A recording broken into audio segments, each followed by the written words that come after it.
قل لو أنتم تملكون خزائن رحمة ربي إذا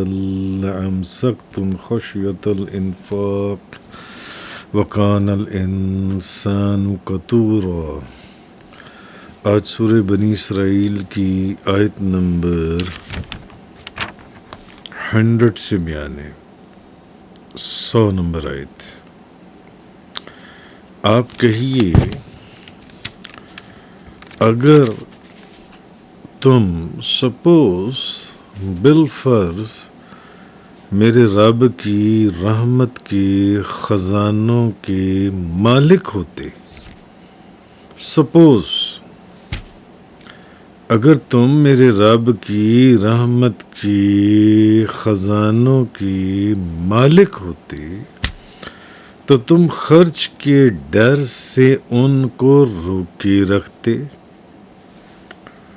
اور دراصل انسان ہے ہی بخیل۔ سورہ بنی اسرائیل کی آیت نمبر 100۔ اب پچھلی آیات اگر آپ کے ذہن میں ہوں، جو پچھلے چند آیات میں درس ہوا، تو آپ کو یاد ہوگا کہ کافروں نے نبی کریم صلی اللہ علیہ وسلم کو بیت اللہ شریف میں بلایا تھا، مکہ کے کافروں نے، اور انہوں نے حضور کی بارگاہ میں بہت بیہودہ اور گستاخی والے کلمات اور ایسے ایسے معجزات طلب کیے تھے، جو کہ اصل میں اللہ پاک نے کیا ارشاد فرمایا کہ ان کی نیت ایمان لانے کی نہیں ہے، یہ فقط حسد اور عناد کی وجہ سے یہ سارا کچھ کر رہے ہیں۔ تو انہی مطالبوں میں ان کا ایک مطالبہ یہ بھی تھا کہ یہ پہاڑ ہٹ جائیں، میدان بن جائیں، چشمے جاری ہو جائیں، جون سے یعنی میدانوں میں نہریں جاری ہو جائیں، راتوں رات دریا چل پڑیں، اور یہ جو مکہ کی سرزمین ہے چشمے جاری ہو جائیں اور باغات بن جائیں جون سی، تاکہ ان کی نیت یہ تھی کہ مال زیادہ ہو جائیں اور ان کے پاس مال اور دولت کی فراوانی ہو۔ تو اللہ تعالیٰ نے اپنے حبیب سے فرمایا کہ محبوب اب آپ ان کو یہ فرما دیں، آیت نمبر 100 کے اندر سورہ بنی اسرائیل، اگر سپوز کہ تم لوگ میرے رب کی رحمت کے خزانوں کے مالک بھی ہوتے، میرے رب کی رحمت کے جتنے خزانے تم ان کے مالک ہوتے، تو پھر بھی تم اپنے بخل اور کنجوسی کے اوپر قائم رہتے، اور خرچ ہو جانے کے ڈر سے ان خزانوں کو جیسے خرچ کرنا چاہیے تھا خرچ نہ کرتے۔ اب اصل میں اس آیت کے اندر لوگوں کے خرچ کرنے کا حال بیان ہوا ہے، لوگوں کے خرچ کرنے کا حال۔ اب جب کہ اللہ تعالیٰ جو ہے، اللہ تعالیٰ کبھی انسان نے یہ سوچا ہے کہ وہ اپنی مخلوق پر کتنا خرچ کر رہا ہے؟ اللہ اپنی مخلوق پر کتنا خرچ کر رہا ہے؟ کسی کو کچھ دے رہا ہے، کسی کو کچھ دے رہا ہے، کسی کو کچھ دے رہا ہے، کسی کو کتنا خرچ کر رہا ہے۔ حضرت ابو ہریرہ رضی اللہ تعالی عنہ سے روایت ہے کہ نبی کریم صلی اللہ علیہ وسلم نے ارشاد فرمایا، اللہ کا دست کرم بھرا ہوا ہے اور رات اور دن کا خرچ کرنا بھی اس کو کم نہیں کرتا۔ تم ذرا غور تو کرو کہ جب سے اللہ نے آسمان اور زمین کو بنایا ہے تب سے اس نے کتنا خرچ کیا ہے، وہ رات اور دن کروڑوں اربوں خربوں زمینوں آسمان کی مخلوق پر، یعنی وہ خرچ کرنے لگا ہوا ہے، خرچ کر رہا ہے، تب سے خرچ کر رہا ہے، لیکن جو کچھ اس کے دست قدرت میں ہے اس میں کوئی کمی واقعہ نہیں ہوئی۔ آگے حدیث کے الفاظ میں اس میں کوئی کمی واقعہ نہیں ہوئی، اس کا عرش پانی پر تھا اور اس کے قبضے میں میزان ہے جسے وہ کبھی بلند پست فرماتا ہے۔ تو وَقَانَ الْإِنسَانُ قَتُورًا، آدمی بہت کنجوس ہے، اب انسان کو اس کی اصل کے اعتبار سے کنجوس فرمایا گیا، اس کی اصل کے اعتبار سے انسان کو کنجوس کہا گیا ہے، کیونکہ انسان کو پیدا ہی محتاج کیا گیا ہے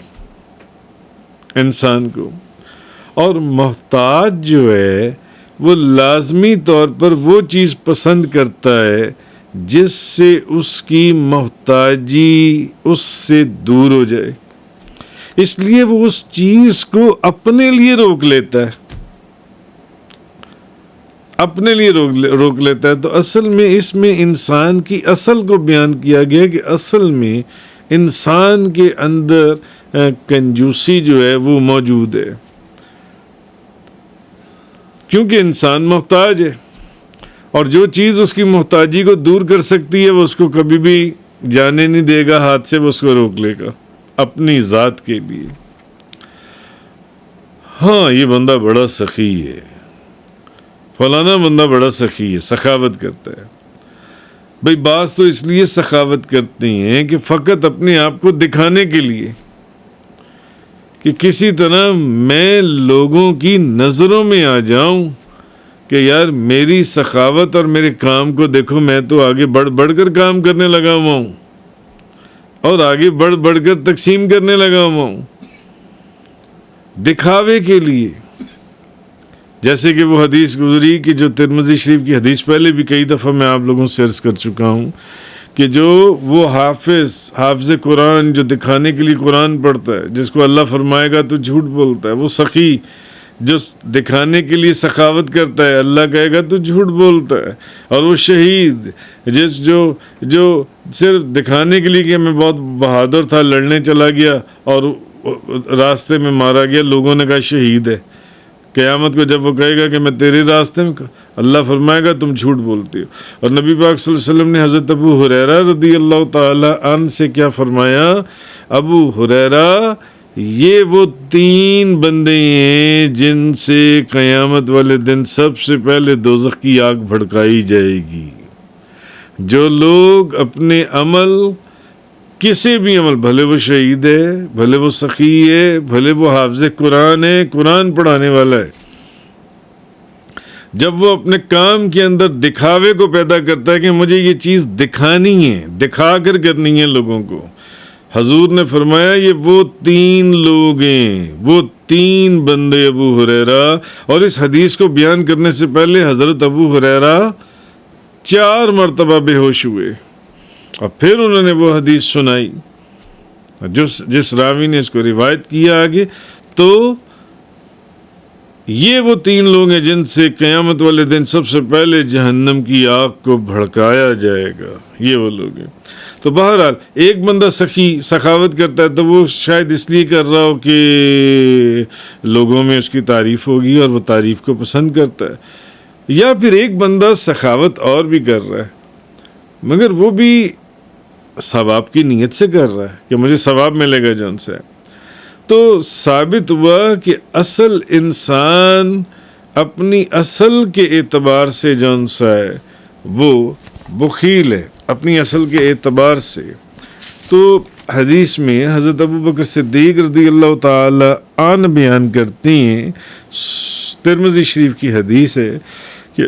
اللہ کے رسول نے فرمایا 3 شخص جنت میں داخل نہیں ہوں گے، 3 شخص جنت میں داخل نہیں ہوں گے۔ ایک تو دغا باز، جو ہر جگہ پر فراڈ کرتا ہے، بات غلط کرتا ہے، لین دین غلط کرتا ہے، چیزوں کو غلط کرتا ہے، ایک دغا باز۔ دوسرا احسان جتانے والا، اور تیسرا بخیل۔ نبی کریم صلی اللہ علیہ وسلم نے فرمایا یہ 3 بندے جنت میں داخل نہیں ہوں گے۔ اور حضرت اسماء بنت ابی بکر رضی اللہ تعالیٰ عنہما بیان کرتی ہیں، میں نے عرض کیا، میں نے کہا یا رسول اللہ، میرے پاس صرف وہی چیزیں ہیں جو مجھے حضرت زبیر نے دی ہیں، کیا میں ان میں سے کچھ خرچ کر دوں؟ تو آپ صلی اللہ علیہ وسلم نے فرمایا ہاں، تم اپنی تھیلی کا منہ باندھ کر نہ رکھو، ورنہ اللہ بھی اپنے خزانے کا منہ بند کر لے گا، اور تم گن گن کر نہ دو، ورنہ اللہ بھی تمہیں جب دے گا تو پھر گن کر دے گا۔ تو جب تم کسی کو گن کے نہیں دو گی تو پھر اللہ بھی تمہیں گنے بغیر دیتا چلا جائے گا۔ تو یہ چیز آگے سورہ بنی اسرائیل آیت نمبر 101 سے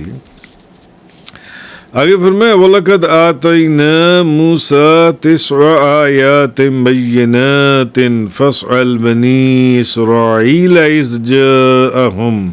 فَقَالَ لَهُ فِرْعَوْنُ إِنِّي لَأَظُنُّكَ يَا مُوسَىٰ مَسْحُورًا، اور بے شک ہم نے موسیٰ کو 9 واضح احکام دیے،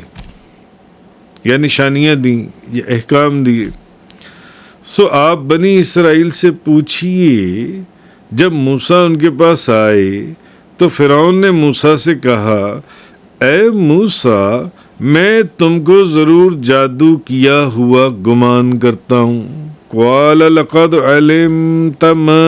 انزل هؤلاء الا رب السماوات والارض بصائر وَإِنِّي لَأَظُنُّكَ يَا فِرْعَوْنُ مَسْبُورًا۔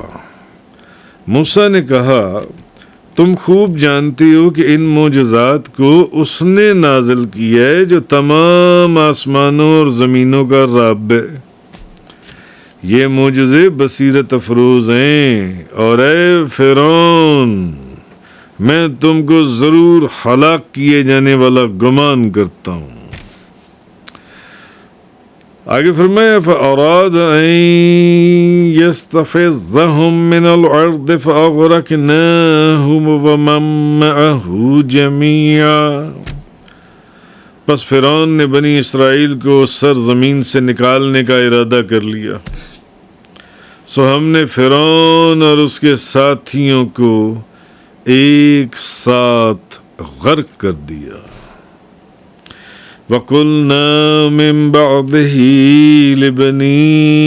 إِسْرَائِيلَ اسْكُنُوا الْأَرْضَ فَإِذَا جَاءَ وَعْدُ الْآخِرَةِ جِئْنَا بِكُمْ لَفِيفًا، اور اس کے بعد ہم نے بنی اسرائیل سے کہا، تم اس سرزمین میں رہو،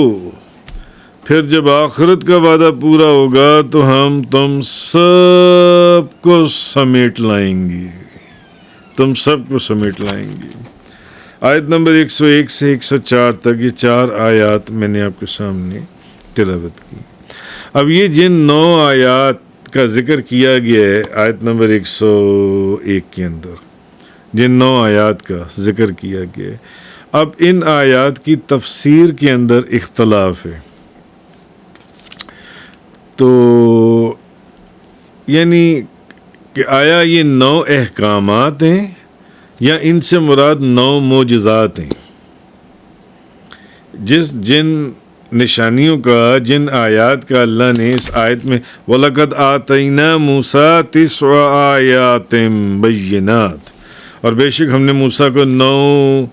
واضح احکام دیے یا نشانیاں دیں، معجزات دیے۔ تو اب اس میں اختلاف ہے کہ آیا یہ جن 9 چیزوں کا ذکر کیا گیا ہے نشانیوں کا، ان کا تعلق احکامات سے ہے یا معجزات سے ہے؟ تو اب اللہ تعالیٰ نے ان معجزات کا ذکر کیا ہے قرآن کے اندر۔ کن معجزات کا؟ وہ معجزات جو اس نے حضرت موسیٰ علیہ السلام کے اوپر نازل کیے تھے۔ مثلاً حضرت موسیٰ علیہ السلام کی زبان میں گرہ پڑ گئی تھی، جس کی وجہ سے وہ روانی سے بول نہیں سکتے تھے، روانی کے ساتھ بات نہیں کر سکتے تھے، تو اللہ نے ان کی وہ گرہ کھول دی اور وہ روانی سے بات کرنے لگے۔ نمبر 2، حضرت موسیٰ علیہ السلام کی لاٹھی کو اللہ تعالیٰ اژدہا بنا دیتا تھا، یہ ایک زبردست معجزہ تھا، اژدہا بنا دیتا تھا، اور جب وہ اس پر ہاتھ رکھتے تھے تو وہ پھر لاٹھی بن جاتی تھی۔ تو یہ وہی اژدہا ہے جو ان 70,000 جادوگروں کے سانپوں کو کھا گیا جنہوں نے رسیاں ڈالی تھیں۔ اچھا، پھر یہ یہ جادوگروں کی. اچھا، پھر حضرت موسیٰ علیہ السلام اپنے ہاتھ کو اپنی بغل میں ڈالتے تھے تو وہ روشن ہو جاتا تھا اور پھر دوبارہ ویسے ہی ہو جاتا تھا. یہ بھی ایک زبردست معجزہ تھا کہ زمین و آسمان کی ہر چیز روشن ہو جاتی تھی. کبتیوں پر پھر طوفان کا آنا، پھر ان پر جوؤں کی کثرت جو ان کے پر عذاب آیا، مینڈکوں کی بارش، اور پھر خون کی کثرت، اور پھر ٹڈیوں کی کثرت. یہ سارا پچھلی تفسیر کے اندر، پچھلے لیکچرز میں اس کی تفسیر بڑی تفصیل سے بیان ہوئی جون سی ہے. اچھا، پھر بنی اسرائیل کے لیے سمندر کو چیر دینا حضرت موسیٰ علیہ السلام کی، اور بنی اسرائیل کا اس میں داخل ہو جانا. یعنی یہ وہ چیزیں ہیں جو اللہ نے حضرت موسیٰ علیہ السلام کو وہ زبردست معجزات عطا فرمائے تھے.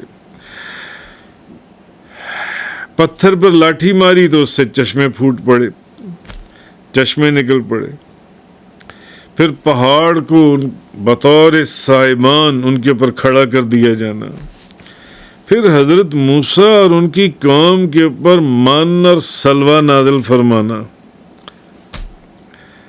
تو اچھا، پھر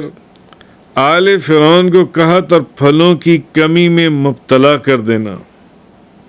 جو سورۃ الاعراف کے اندر ذکر گزرا پہلے. پھر فرعون اور اس کی قوم کے جو مال اور طعام وغیرہ اس کو خراب اور برباد کر دینا، اور بنی اسرائیل پر بادلوں کا سایہ کرنا. یعنی حضرت موسیٰ علیہ السلام جو دعا کرتے تھے ان کی دعا پوری ہوتی تھی. جب رحمت کی دعا کرتے تھے رحمت، اور جب دعائے ضرر کرتے تھے تو پھر نقصان اور بربادی اور اللہ کا عذاب نازل ہوتا تھا. یہ کتنی چیزیں میں نے آپ کے سامنے بیان کی جن سے. اچھا، حضرت ابن عباس رضی اللہ تعالیٰ عنہما آپ فرماتے ہیں کہ اس آیت میں اصل میں جن نشانیوں کا کہا گیا ہے تو اس میں 9 معجزات کا ذکر فرمایا گیا ہے، اور بعض مفسرین نے کیا کہا ہے کہ نہیں، یہ 9 احکامات ہیں. انہوں نے کہا نہیں، 9 معجزات ہیں. ایک عصا، ایک ید بیضاء، ایک کبتیوں پر قحط، پھر سمندر کو چیرنا، کبتیوں پر طوفان بھیجنا، ٹڈیاں بھیجنا، جوئیں بھیجنا، مینڈک بھیجنا، وہ جو اللہ کا عذاب تھا، خون کی ندیاں جاری ہو جانا. حضرت یعنی ابن عباس رضی اللہ تعالیٰ عنہما فرماتے ہیں کہ یہ وہ 9 معجزات ہیں. میں نے بے شمار معجزات کا ذکر کیا جو حضرت موسیٰ علیہ السلام کے اوپر اللہ نے نازل فرمائے، مگر بعض مفسرین نے کہا کہ بھئی اس سے معجزات نہیں ہیں، اس سے مراد 9 احکام ہیں جو ان کو عطا فرمائے گئے تھے. 9 احکامات ہیں جو جن 9 نشانیوں کا ذکر اس قرآن کی اس آیت کے اندر آیا ہے. مگر مفسرین نے اپنی اس میں تو، لیکن اصل تفسیر وہی ہے. ہم وہ تفسیر لیتے ہیں جو تفسیر رسول کریم صلی اللہ علیہ وسلم نے بیان فرمائی ہے اس آیت کی. جون سے صفوان بن عثال بیان کرتے ہیں کہ 2 یہودی تھے، اور ان دونوں یہودیوں نے، ایک نے دوسرے سے کہا کہ چلو، ایک یہودی دوسرے یہودی کو کہنے لگا چلو اس نبی کے پاس چلتے ہیں اور ان سے سوال کرتے ہیں. جیسے پیچھے بھی آپ چند آیات میں سنا ہے کہ وہ آپس میں باتیں کرتے تھے کہ چلو، جیسے انہوں نے خانہ کعبہ کے اندر حضور کو بلا لیا مشرکین مکہ کے سرداروں نے، تو اب اسی طرح ان یہودیوں نے کہا کہ چلو اس نبی کے پاس جا کر ان سے سوال کرتے ہیں. جو دوسرا یہودی تھا وہ کہنے لگا نہ، ان کو نبی نہ کہنا، اگر انہوں نے سن لیا کہ تم ان کو نبی کہہ رہے ہو تو وہ تو ان کی آنکھیں 4 ہو جائیں گی. خیر، پھر وہ دونوں نبی کریم صلی اللہ علیہ وسلم کے پاس گئے اور آپ سے نہ اسی آیت کے متعلق پوچھا، وَلَقَدْ آتَيْنَا مُوسَىٰ 9 آیَاتٍ بَيِّنَاتٍ. نبی پاک صلی اللہ علیہ وسلم نے فرمایا دیکھو وہ جو 9 آیات ہیں، حضور نے فرمایا وہ 9 نشانیاں جو ان سی ہیں وہ یہ ہیں. ایک تو یہ کہ اللہ کے ساتھ کسی کو شریک نہ بنانا، اور دوسرا یہ کہ زنا نہ کرنا، تیسرا یہ کہ جس کے قتل کو اللہ نے حرام کر دیا ہو اس کو ناحق قتل نہ کرنا، چوتھا یہ کہ چوری نہ کرنا، پانچواں یہ کہ جادو نہ کرنا، اور چھٹا یہ کسی بے قصور کو بادشاہ کے پاس نہ لے کر جانا کہ وہ اس کو قتل کر دے، اور ساتواں یہ کہ سود نہ کھانا، آٹھواں یہ کہ کسی پاک دامن کو تہمت نہ لگانا، کسی کے اوپر جھوٹی تہمت نہ لگانا، اور نواں یہ کہ میدان جنگ میں پیٹھ نہ دکھانا، اور خصوصاً اے یہودیو تم ہفتے کے دن حد سے نہ بڑھنا۔ اب ترمذی شریف ابن ماجہ شریف کی حدیث میں ہے کہ جب نبی کریم صلی اللہ علیہ وسلم نے ان کو یہ 9 احکامات بتائے کہ یہ 9 احکامات تھے، بعض مفسرین نے کہا، یہ حضرت ابن عباس نے فرمایا کہ وہ 9 معجزات تھے، جن 9 نشانیوں کا ذکر قرآن کی اس آیت میں کیا گیا ہے۔ انہوں نے کہا وہ 9 معجزات تھے، انہوں نے کہا نہیں وہ 9 احکامات تھے، اور کچھ مفسرین تحقیق میں ادھر گئے کہ نہیں وہ معجزات تھے، اور کچھ مفسرین اپنی تحقیق میں ادھر گئے کہ وہ احکامات تھے۔ تو میں نے یہ حدیث آپ کو اس لیے سنائی کہ یہ نبی کریم صلی اللہ علیہ وسلم، اب ترمذی اور ابن ماجہ کی حدیث مبارکہ ہے کہ حضور نے یہ 9 چیزیں ان کو بتائیں، اور یہ 9 احکامات تھے، یہ احکامات تھے کہ اللہ کے ساتھ کسی کو شریک نہ بنانا، زنا نہ کرنا، قتل جس کے قتل کو اللہ نے حرام کر دیا اس کو قتل نہ کرنا، ناحق چوری نہ کرنا، جادو نہ کرنا، کسی بے قصور کو بادشاہ کے پاس نہ لے کر جانا کہ وہ اس کو قتل کر دے، اور سود نہ کھانا، کسی پاک دامن کو تہمت نہ لگانا، اور میدان جنگ میں پیٹھ نہ دکھانا۔ جب 9 چیزیں حضور نے یہ بتا دیں تو اب وہ دونوں آگے بڑھے، وہ دونوں یہ دی جان سے تھے، کیونکہ وہ دیکھنا چاہتے تھے کہ حضور جو ہمارے اوپر وہ جو آیتیں، جو نشانیاں تھیں، جو احکامات تھے، حضور یعنی آپ اگر اللہ کے نبی ہیں تو ہمیں اس کا بتا دیں گے، اور حضور نے بتا دیا کہ تمہاری شریعت پہ یہ حکم نازل ہوا تھا جن سے۔ ان دونوں نے آگے بڑھ کر آپ کے ہاتھوں کو بھی بوسہ دیا اور آپ کے پاؤں کو بھی بوسہ دیا۔ نبی کریم صلی اللہ علیہ وسلم آپ کے ہاتھوں کو بھی بوسہ دیا اور آپ کے پاؤں کو بھی بوسہ دیا، اور کہا ہم گواہی دیتے ہیں کہ آپ نبی ہیں، آپ نبی ہیں۔ نبی پاک صلی اللہ علیہ وسلم نے کہا کہ اگر تم گواہی دیتے ہو کہ میں نبی ہوں تو پھر تم ایمان کیوں نہیں لے کر آتے، پھر ایمان لے آؤ۔ انہوں نے کہا اصل میں بات یہ ہے کہ حضرت داؤد نے اللہ سے دعا کی تھی کہ ان کی اولاد میں ہمیشہ نبوت رہے، ہمیں خطرہ یہ ہے اگر ہم ایمان لے آئے اور مسلمان ہو گئے تو یہودی ہمیں قتل کر دیں گے۔ اگر ہم ایمان لے آئے، اسلام قبول کر لیا، آپ کا کلمہ پڑھ لیا، یہودی ہمیں قتل کر دیں گے۔ بہرحال فرعون نے حضرت موسیٰ علیہ السلام سے کہا کہ میرا گمان ہے کہ آپ مسحور ہیں، اسی آیت کے اخیر پر جو فرمایا گیا، یعنی یا تو آپ جادو کرنے والے ہیں، یا پھر اس کا مطلب کہ لوگوں نے آپ پر سحر کر کے آپ کی عقل کو زائل کر دی ہے، اور چونکہ آپ کی معاذ اللہ عقل اب آپ کے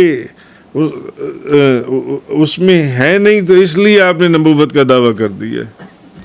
تو جب فرعون نے یہ کہا کہ اے موسیٰ میں تم کو مسحور گمان کرتا ہوں، تو حضرت موسیٰ علیہ السلام نے فرمایا اے فرعون میں تجھے مسحور گمان کرتا ہوں، اور اس کا مطلب ہے ہلاکت۔ کیوں؟ کیونکہ حضرت موسیٰ علیہ السلام کو اللہ کے دیے سے یہ علم تھا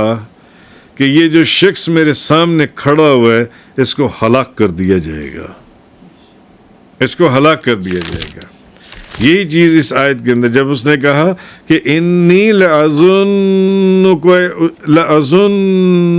یا موسیٰ مسحورا،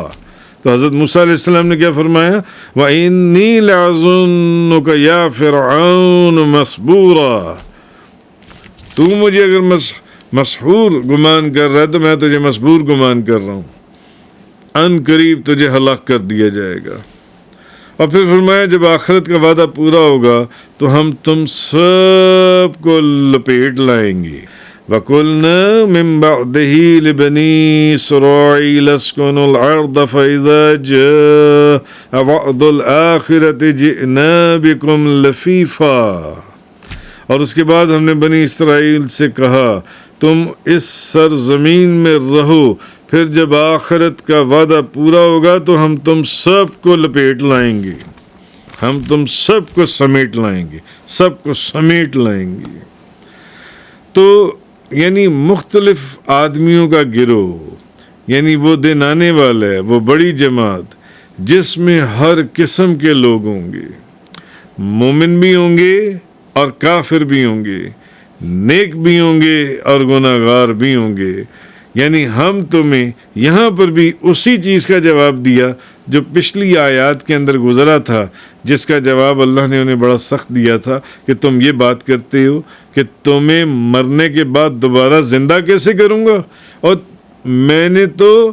اس چیز آسمانوں اور زمینوں کو جن کا پہلے کوئی مادہ ہی موجود نہیں تھا، میں نے ان کو پیدا کر دیا، تو تمہیں تو میں پہلے بھی پیدا کر چکا ہوں، تو مارنے کے بعد دوبارہ تمہیں زندہ کرنا کون سا مشکل ہے. تو وہ دن آنے والا ہے کہ ہم تمہیں، وہ بھلے مومن ہوں گے، بھلے کافر ہوں گے، بھلے نیک ہوں گے، بھلے گناہگار ہوں گے،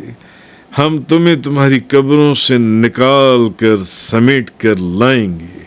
تفسیر قرآن کا یہ لیکچر انگلش میں سننے کے لیے براہ کرم ڈسکرپشن میں موجود لنک پر کلک کریں.